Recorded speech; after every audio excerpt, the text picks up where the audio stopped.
goes down in there and clogs this thing up to where it's jammed up. If that thing jams up, Okay. this is what this little wrench is for. This little wrench fits right up in the very center. Right. Really got to get it. There it is. Fits right up in the center. And then you can dislodge whatever's in there, okay? Okay. Once you dislodge it and this thing's moving, then you can just reach down in there and pull it out. Okay. Just make sure the switch is off before you do that. Okay? If it gets to the point where it trips the breaker, there's a breaker switch right here.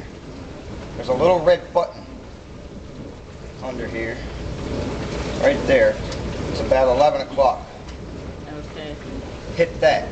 That should restart it. If it doesn't restart, go down to the main panel box in the garage. There's a disposal. It'll say disposal.